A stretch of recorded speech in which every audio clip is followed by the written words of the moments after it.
नमस्कार प्यारे साथियों, सभी का स्वागत है PTs IAS academy. Current affairs और एडिटोरियल एनालिसिस आज हमारा 15 सेशन है, 30 जून है। सभी लोग तैयार हैं? तो सबसे पहले आपको याद दिला दूं, कुछ ही दिन बचे हैं, हमारी बैचेस शुरू हो रही हैं, ऑलमोस्ट फुल हो चुकी हैं बैचेस। बस आपका इंतजार है, जल्दी से आ जाइए। एसएनटी क्रैकर 6 जुलाई से शुरू होगा, इकोनॉमी क्रैकर 8 जुलाई से। बहुत अद्भुत कोर्सेस हैं, आप बिल्कुल मिस नहीं करना चाहेंगे। आई होप आप आज के आज एनरोलमेंट जरूर करवाएंगे। Thank you so much and welcome. हमारी ये सीरीज एडिटोरियल एनालिसिस और करंट अफेयर्स की हिंदू अखबार से आती है और हम सभी सीरियस सिविल सर्विसेज एस्पायरेंट्स का स्वागत करते हैं। अच्छे से सीरीज को पढ़ते चलिए, अपनी नोटबुक बनाते चलिए, सारे पीडीएफ डाउनलोड करें, आपको बहुत फायदा होगा। ये रहा आज का हिंदू का एडिटोरियल पेज और जो 4 एडिट्स मैंने लिए हैं मैंने उन पे ग्रीन टिक मार्क लगा दिया है। ठीक है भैया, शुरू करें। आज का हमारा पहला जो एडिटोरियल है, फ्लाइंग टेरर, आतंक अब उड़ने लगा है। प्रीलिम्स, जीएस 3 और एसए के लिए ये बहुत यूजफुल रहेगा। Terror finds a new root, drones. तो जो इंडियन एयरफोर्स के एयरबेस जम्मू में 27 और 28 की रात को हमला हुआ, वो एक नए खतरनाक चैप्टर की शुरुआत है। हालांकि इसमें सौभाग्यवश किसी की मृत्यु नहीं हुई, लेकिन इस हमले के बाद 2 और हमले करने की कोशिश की गई। सरकार को यह सस्पिशन है कि यह सारा काला कारनामा पाकिस्तान ने किया है और वहां से लश्कर तैयबा ने। इस प्रकार से अनमैन्ड एरियल व्हीकल्स और ऑटोनमस वेपन सिस्टम का इस्तेमाल और रोबोटिक सोल्जर्स का इस्तेमाल अभी तक तो केवल देश कर रहे थे, लेकिन जब देश कर रहे थे तब भी बहुत सारे अनसुलझे सवाल बने हुए थे। मैंने आपको बताया था ना, अमेरिका में गूगल के एम्प्लॉयज़ ने हड़ताल कर दी थी कि गूगल अपना artificial intelligence technology department of defence को कैसे दे सकता है। वो हमने कोई लोगों को मारने के लिए थोड़ी बनाया है। तो वहाँ तो अवेयरनेस का लेवल बहुत ज़्यादा है लोगों में, इसलिए वहाँ तो कंपनियों में अंदर संघर्ष हो गया इस चीज़ को लेके। तो ये अनरिजॉल्व क्वेश्चंस हैं। लेकिन सवाल अब स्टेट का नहीं रह गया है। सवाल अब ये हो गया है प्यारे साथियों कि जो आतंकवादी हैं, जिनको हम क्या कहते हैं भैया, नॉन स्टेट एक्टर्स। तो पाकिस्तान के कौन से 5-6 बड़े नॉन स्टेट एक्टर्स हैं, उनके नाम जरा लिख के बताइए हमें संगठन। वो ये नई नई तरकीबें सीख रहे हैं और इसको कहते हैं सैबोटाज, यानी कि नष्ट कर देना। और यहाँ पर आइडेंटिफाई होने के खतरे कम होने से आतंकवादियों को ये टेक्निक्स ज़्यादा बेहतर लगने लगेंगी। 2018 और 19 में बहुत सारी घटनाएं ऐसी हुई। सीरिया के जो रिबेल्स थे उन्होंने अपने घरों में बने ड्रोन से रशिया के बेसिस पे हमला किया। वेनेजुएला के जो राष्ट्रपति हैं निकोलस मेडुरो, उनके ऊपर तो सीधे सीधे मिलिट्री परेड में ड्रोन से हमला हुआ, वो बच गए। निकोलस मेडुरो किसके सक्सेसर रहे हैं? उनके पहले वहाँ के बड़े कैरिज्मेटिक प्रेसिडेंट थे वेनेजुएला के, उनका नाम मुझे कमेंट थ्रेड में बताएं।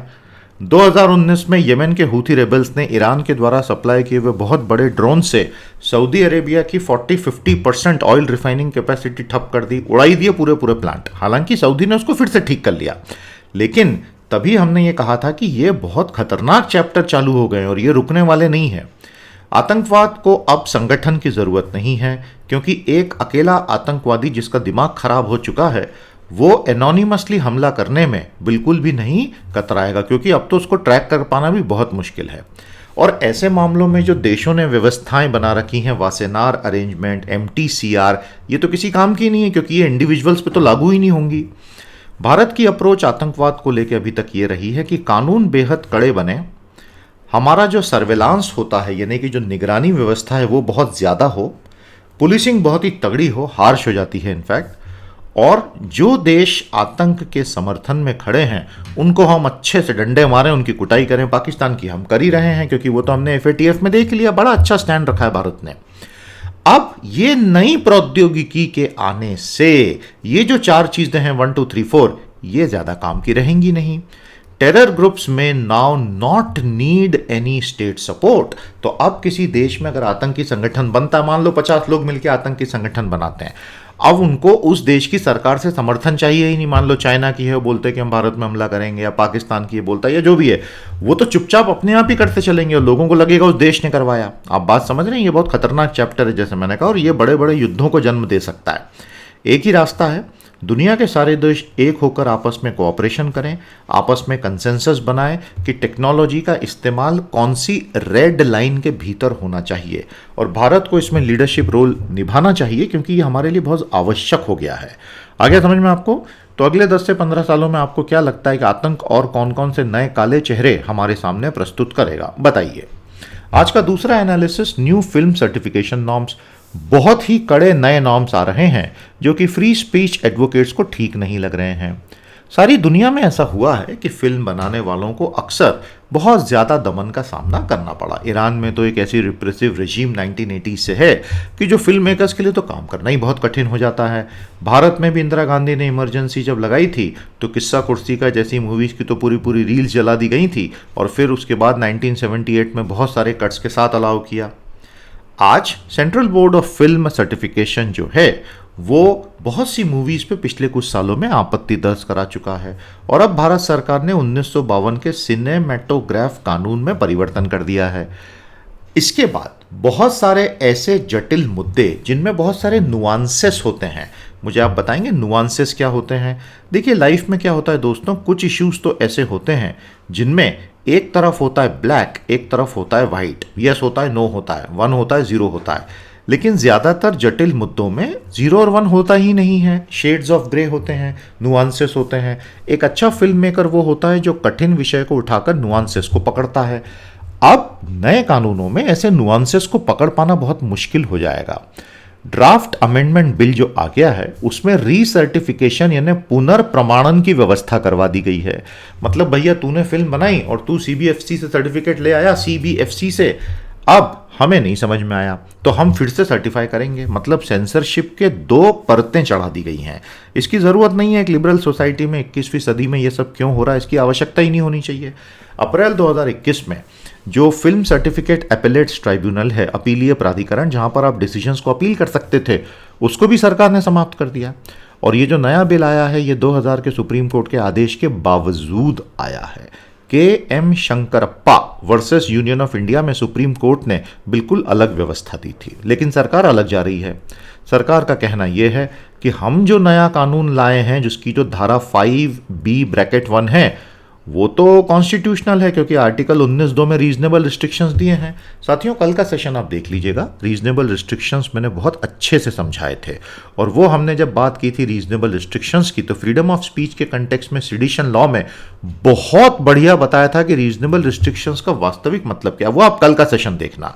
तो हिंदू के एडिटोरियल करने का फायदा होता है कि आपको एक्चुअल सिलेबस के बहुत से इश्यूज क्लियर हो जाते हैं, और सरकार कहती है कि रीजनेबल रिस्ट्रिक्शन लगाना तो हमारा अधिकार है, हम लगाएंगे। ओटीटी प्लेटफॉर्म से वैसे ही फंदा कस दिया गया है, और एक बिल्कुल क्लियर है कि अगर वेटिंग होने लगेगी कंटेंट की, ऐसी वेटिंग का मतलब होता है छलनी लगा के मैं छानूंगा, तो फिर नेचुरली इसमें बहुत सारी बंदिशें तो आई जाती हैं।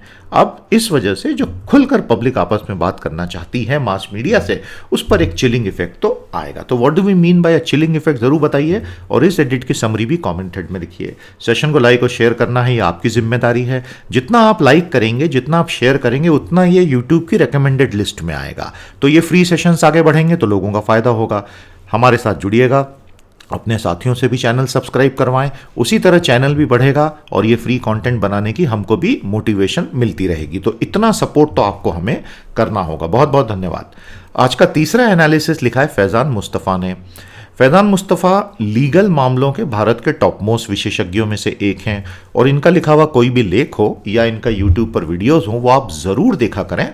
बहुत क्लियर लीगल माइंड है, बहुत अच्छा बोलते हैं, बहुत अच्छा लिखते हैं मिस्टर फैज़ान मुस्तफ़ा।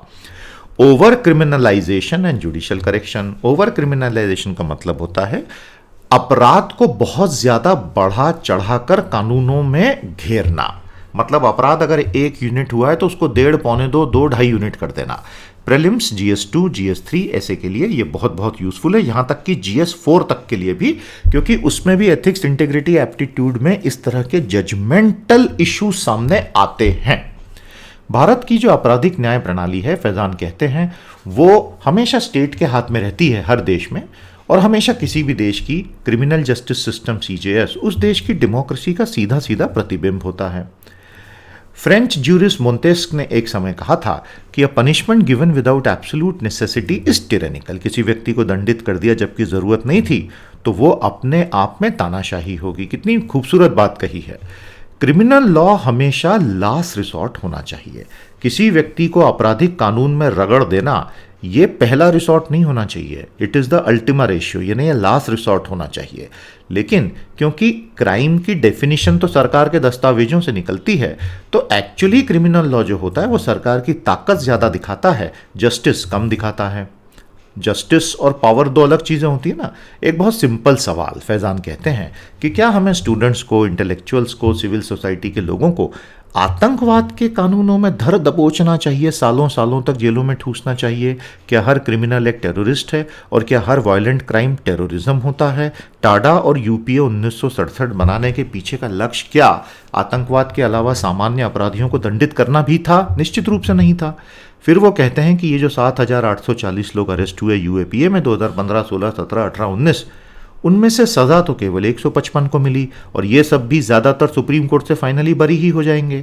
और यही प्रॉब्लम पहले कांग्रेस के ज़माने में Tada, terrorist and disruptive activities prevention act 1985 में 67,000 पकड़े और 725 को सज़ा हुई। सुप्रीम कोर्ट ने तब बहुत साफ कह दिया था कि ये कानून तो मानो लोगों को तंग करने के लिए ही बनाए गए हैं। समझ में आया आपको? लेकिन वर्तमान में दिल्ली हाईकोर्ट के निर्णय ने, जिसने वो स्टूडेंट्स को भी फ्री किया, सीए प्रोटेस्ट में यूएपीए लग गया था, बेल ऑर्डर में बहुत साफ बता दिया, ये आसिफ इकबाल तन्हा बेल ऑर्डर में, कि भैया टेररिज्म की परिभाषा ही आपने नहीं दी है और आप इन पे टेरर के चार्जेस लगा रहे हैं। यूएपीए में टेरर और टेररिज्म डिफाइंड ही नहीं है। ग्लोबली आतंकवाद की बहुत सारी परिभाषाएं हैं, लेकिन कोई एक नहीं है। यूनाइटेड नेशन की सामान्य सभा ने 50 साल में परिभाषा ही नहीं बना पाई। अब फाइट अगेंस्ट फॉरेन ऑक्यूपेशन को अगर आप टेररिज्म कहोगे, तो कल को वो आज के टेररिस्ट फ्रीडम फाइटर हो जाएंगे, तो वो तो गलत ही होगा। इसलिए वो डेफिनेशन चल नहीं पाती है दुनिया में, और इसीलिए टाडा यूपीए इसकी परिभाषा ही नहीं दे पाए। जो धारा 15 है यूएपीए की, अनलॉफुल एक्टिविटीज प्रिवेंशन एक्ट, वो टेररिस्ट एक्ट को डिफाइन करती है, टेररिज्म को डिफाइन नहीं करती है। वो कहती है any act with the intent to threaten और likely to threaten unity, integrity, security, sovereignty of India, और with the intent to strike terror in people.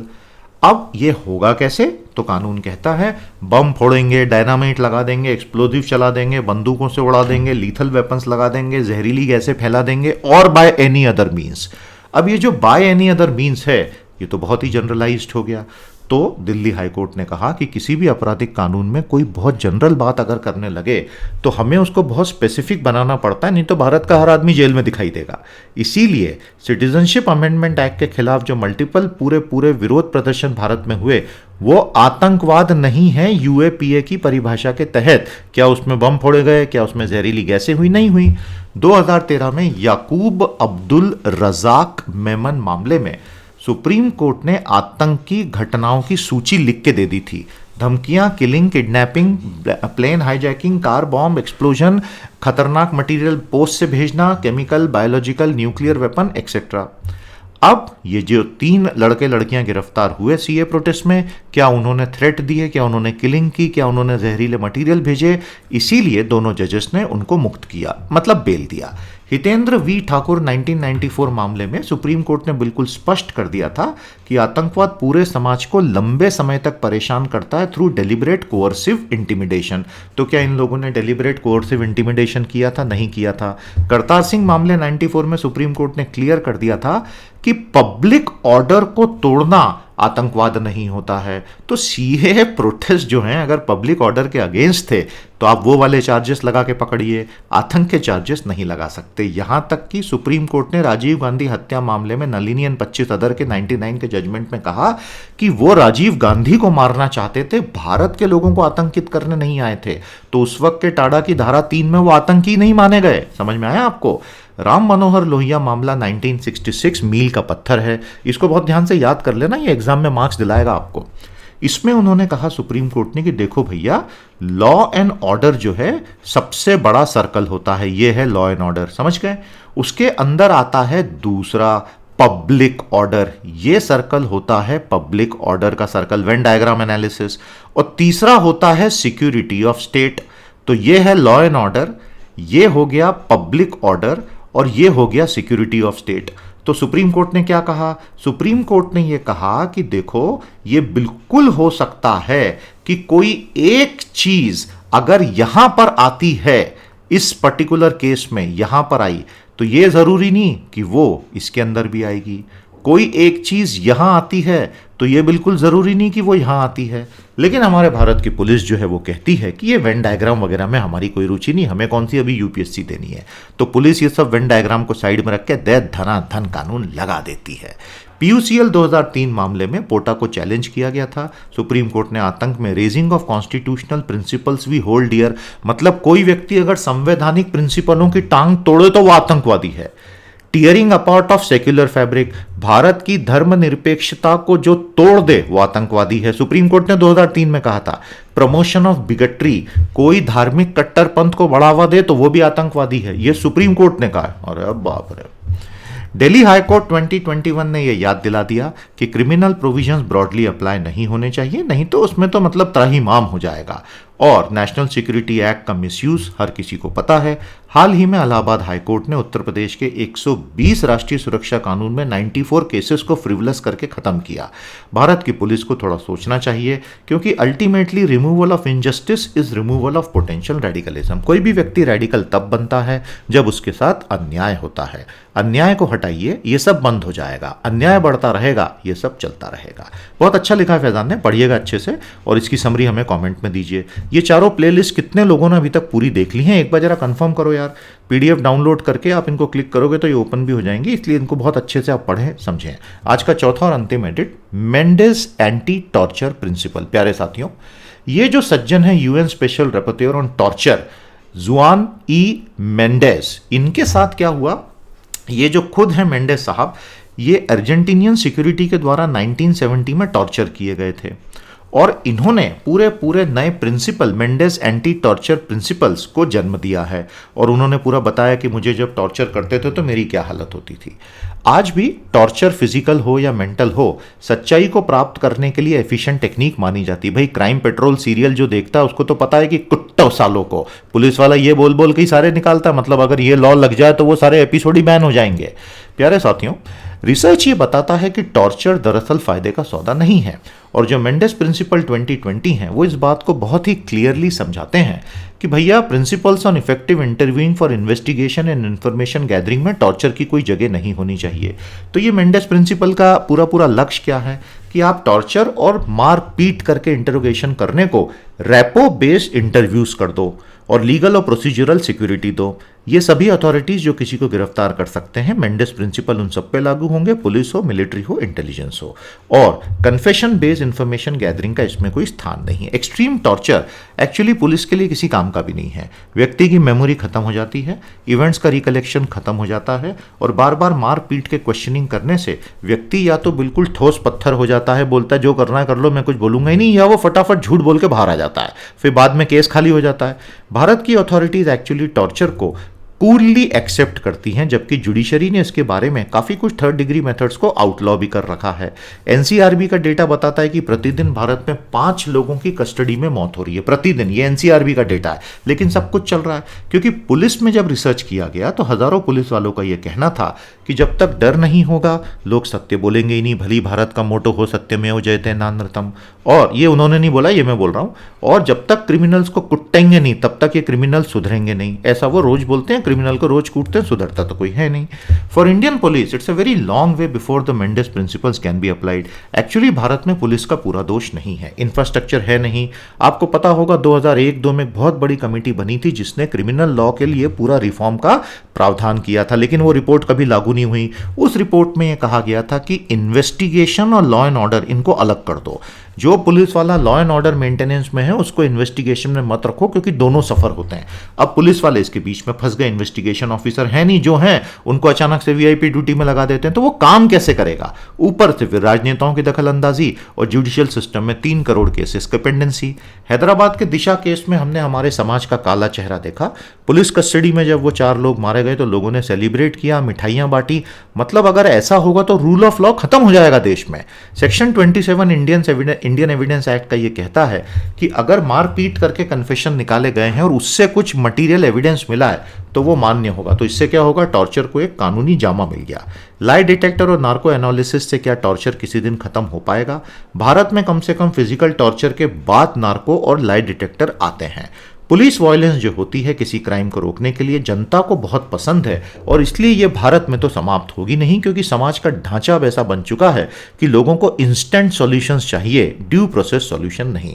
तो मतलब 20, 30, 40 साल लंबी लड़ाई है मेंडेस प्रिंसिपल्स के भारत में लागू होने की। वो सब आप छोड़ो, आप तो यूपीएससी के हिसाब से मेंडेस प्रिंसिपल्स क्या है पढ़ के चले जाना। क्वेश्चन आएगा तो भैया 5 में से 5 मार्क या 10 में से 10 मार्क पूरे आने चाहिए, नहीं तो टॉर्चर हो जाएगा, मम्मी पापा बहुत कुटेंगे। प्यारे साथियों, शी जिनपिंग ने फाइनली स्वीकार कर ही लिया, 1 जुलाई को इनके 100 बरस पूरे हो जाएंगे। बताइए आपको इसके ऊपर डिटेल सेशन चाहिए मुझसे? चाइना के कम्युनिज्म के 100 वर्षों पर अगर आपको कॉम्प्रिहेंसिव सेशन चाहिए बता दो, मैं बना दूंगा आपके लिए। कल 100 साल पूरे हो रहे हैं इनके, तो शी जिनपिंग को भी पब्लिक में आके उनको सम्मान देना पड़ रहा है। भारत के सैनिकों ने मारा था उनको। जज dismisses competition cases against Facebook, और फेसबुक और दूसरी कंपनियां ट्रिलियंस ऑफ डॉलर के कैपिटलाइजेशन के साथ दुनिया की इकोनॉमी पे पूरा कंट्रोल कर चुकी हैं। यहां पर हमारे एसेट्स के मोनेटाइजेशन ने गति पकड़ ली है। कल का पीएसयू प्राइवेटाइजेशन वाला एडिट एक बार रिवाइज करना। ओपेक को सीधे सीधे वार्निंग दे दी है भारत ने कि भाई तुम ये जो पेट्रोल के दाम बढ़ा रहे हो, भारत के लोग पेट्रोल पंप पे परेशान हो गए, 100 रुपए देके कम करो यार दादा, हमारे स्ट्रेटेजिक रिजर्व भी खत्म हो गई। ये बहुत बड़ी खबर है। हाँ, प्रधान जो है हमारे ऑयल मंत्री, उन्होंने कह दिया है कि हमारे स्ट्रेटेजिक पेट्रोलियम रिजर्व तक खत्म हो गए। So that's a very very strange news. Lanka is relying on the $1 billion India swap deal. अभी हाल ही में बांग्लादेश से भी उसने लिया था। हमारे साथ जुड़े रहिएगा दोस्तों। आज के लिए इतना ही, अब हम कल भेंट करेंगे। नमस्कार, जय हिंद।